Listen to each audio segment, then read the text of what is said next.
This conference will now be recorded.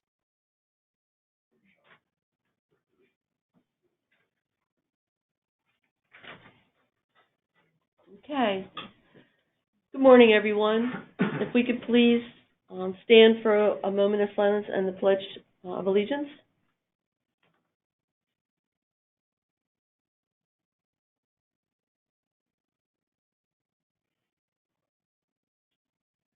And now the pledge.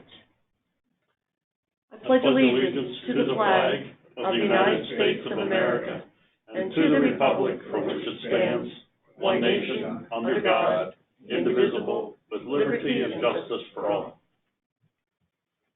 Okay. Thank you.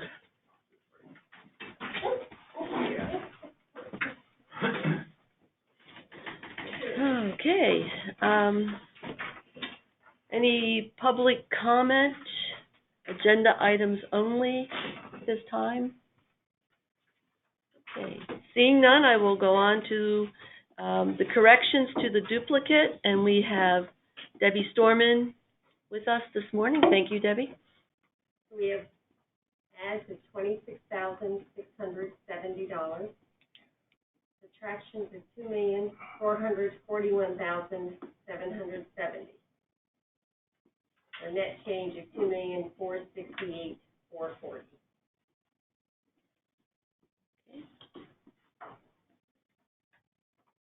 Any questions? I move we Motion to corrections to the duplicate. Okay, second. We have a first and we have a second. Any discussion? Hearing none, seeing none. All in favor? Aye. Aye. Opposed? Okay, thank you. Take that dark cloud with you. Old business. Approve the minutes of the 9/2/2020 Commissioners meeting. Do I hear a motion? So moved. First, we have the first. Second. We have a second. Any discussion? Questions? Hearing none, seeing none. All in favor? Aye. Aye. Opposed? Moving on. Number 1, new business.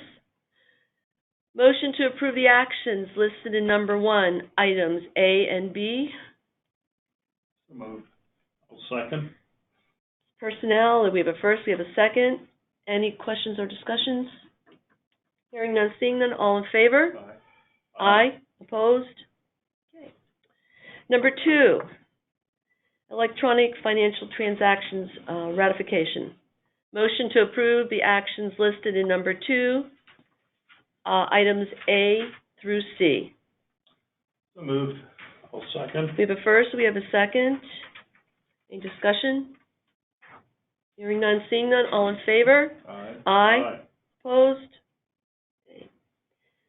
Okay, number 3, item A. Well, there is none at this time. That was travel authorizations, and there is no traveling going on right now. So, moving on to number 4, Monroe County Children and Youth Services, items A through D. So moved. I'll second. We have a first and we have a second. Any discussion? Questions? Hearing none, seeing none. All in favor? Aye. Opposed? Okay. And number 5, Commissioner's Office, items A through H. So moved. We have first, we have a second. Second. We have first and second. Any questions or discussion on any of the items? Hearing none, seeing none. All in favor? Aye. Aye. Opposed? Okay. And number 6, capital outlay purchases. Item A. I move we accept. Second. Okay, we have a motion to accept. Any discussion? Hearing none, seeing none. All in favor? Aye. Opposed? Okay. Thank you. Miscellaneous items. Anything to bring up? Miscellaneous? Just going to remove my mask for a second, just to give an update on the Monroe County COVID Block Grant Program. This, as many people know, allowed the county to receive slightly in excess of $15 million to distribute in particular ways. The process that we followed in beginning to disperse this money was that we asked people who were interested, that is businesses, nonprofits, tourist businesses, community groups, to request an application. If they got the application, we asked them to complete the application if they were interested. Once the application was completed, it was reviewed for both completeness and for whether it qualified for the grant or not. There were certain things that disqualified entities from receiving. One was the size of the organization. One was if they already received prior COVID money for the entire amount of loss that they suffered. Those entities did not qualify for the county block grant program. Once the application was reviewed and found to be valid, then we sent them a contract, and the contract basically asked them to verify that, in fact, all of the disbursements and losses that they had indicated in the application were true, and that they essentially had not received any money from other federal sources to cover the same events or particulars that our grant was going to cover. So once the grant was signed, then they're ready to receive money. So where are we in this process? We're through the first tranche of sending out to the community the applications and people completing and so forth. And we had essentially close to 296 people or entities requested applications in the first round. 152 of those completed applications. That is, everything was submitted that was requested. So that's 152. Approximately 48 entities completed or didn't complete, submitted applications, but they were not completed. So that doesn't disqualify them. It just means that they've got more time now to go back and figure out what they're missing and supply it.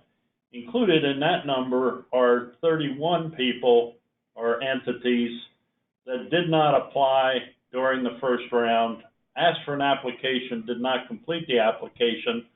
So we went back to them and said, do you need more time? Do you want to complete an application? 31 of the people, entities that had not completed applications the first time are in the group of 48 that are in the process of completing applications now. This gets confusing. If you think it's confusing listening to it, you should try to go through the process. But at any rate, 296 requested, 152 entities have completed the application and were found to qualify. Approximately 48 are in the process of finishing up their applications. 18 entities did not qualify for the grant. Thought that they qualified, submitted an application, but were found not to qualify. And as of yesterday, I believe we had 2 return contracts. So within the next 2 weeks, we should begin dispersing money. And the process that we're going to follow is at each commissioners meeting, we are going to approve the disbursements to entities that will get money. And essentially that process will take us from now probably close to the end of the year, because I anticipate these 152 that are out there and could receive money will come in dribs and drabs as time goes on. The other confusing part of this is that an entity that requested money and qualified for money could get a part of it now and a part of it in the future. That being that if a business, for instance, suffered loss because of COVID and verified those losses, that business would qualify for those losses now. However, if the entity said they're going to do something to their business between now and December 31st, then they only get reimbursed for what they might do after they do it and show that they've paid the invoices associated with it.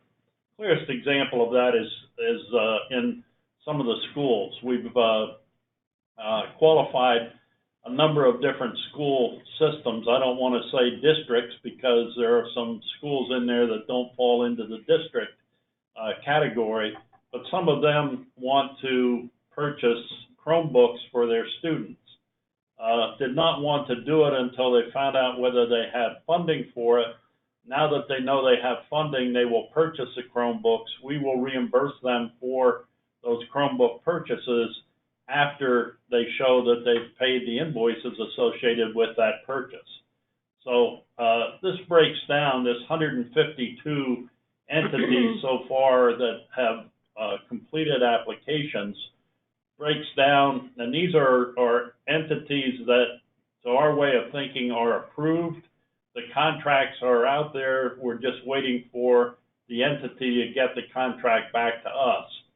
Out of that 152, 16 of them qualify under the nonprofit category. 8 of them, 8 additional ones fall in the fire company and ambulance corps category. Now, many of those can also be counted as nonprofits, but I broke it out separately just because it's a finite or discrete group of services provided by those folks. 102 are businesses, and we had requested that an entity apply as either a small business or a tourist business. Well, we had numerous questions. I'm a bar and restaurant. Am I a tourist business or am I a small business? In the end, it didn't make much difference because we were following the guidelines given to us by the state, but the application form and requirements were exactly the same. So I can't tell you how many of them are small businesses and how many are tourist businesses, but 102 of them are businesses of some sort. 11 are municipalities, that is a borough or a township.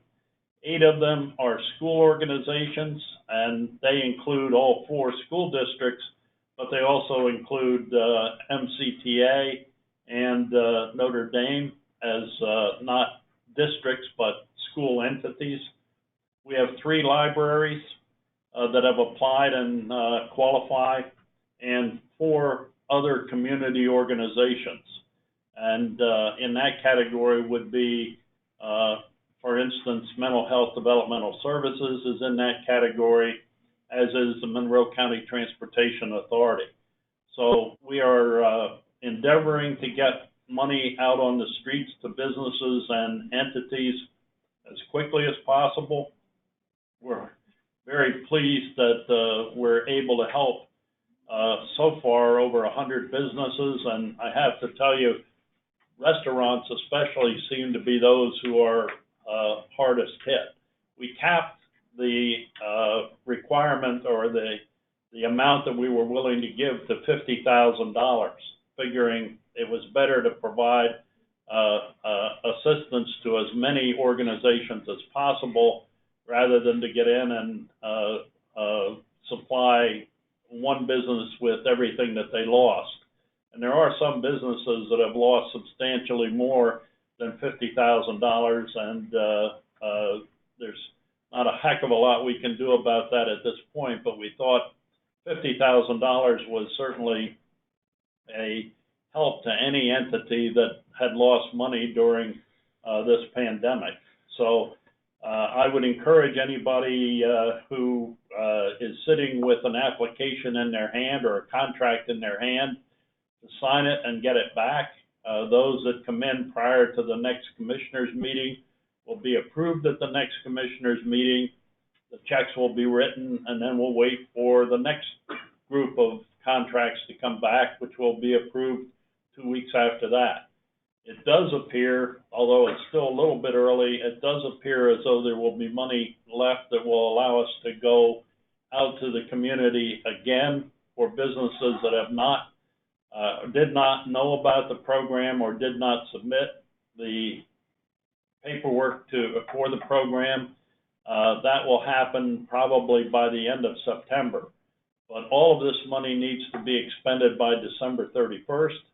I'm not getting into some of the things that the county is doing to prepare itself for the onslaught or the new reality, as we're calling it, of the post, if there is such a thing as post-COVID, the post-COVID era. Those expenditures are substantial as well. But the question has come up on numerous occasions of how transparent are we going to be in this. We've attempted to be as transparent as possible. When we make awards, the amount of that award to each entity will be made public. Certainly the records of that business will be kept private, but if XYZ company receives $37,362, that amount will be disclosed along with the name of the company, and that will be the case for any entity that receives money through this program. So to say it's been a challenge would be an understatement. It's a confusing process, and once again, the most difficult thing for us has been to make sure that all those entities that qualify for funding under this program know that the program exists. We, I think, all sort of lay awake at night thinking, boy, there might be a company out there that if they got an infusion of $10,000 or $15,000 would make it into next year, whereas without that amount, they might not make it into next year. Anything that we can do to publicize the program as we move forward, we will do, and we encourage any entity that has not applied to apply if they were impacted by COVID. So that's my story, and I'm sticking to it. Okay. Thank you, Commissioner Moyer, for the update and clarification on some of the different programs they're trying to assist with. Commissioner Christie, would you like to add anything? No, I think, how could I add to something like that? Good point. Okay, thank you. I was gonna ask him to repeat it. Thanks for the clarification, John. All right. Anything else miscellaneous? Motion to adjourn. Okay, we have a motion to adjourn. Is there a second? I will second. There is a second, a motion to adjourn, the first and second. Okay, all in favor? Aye. Opposed? Adjourned. Salary Board at 11 and Retirement Board at 1:30 today. Future meetings. We're not coming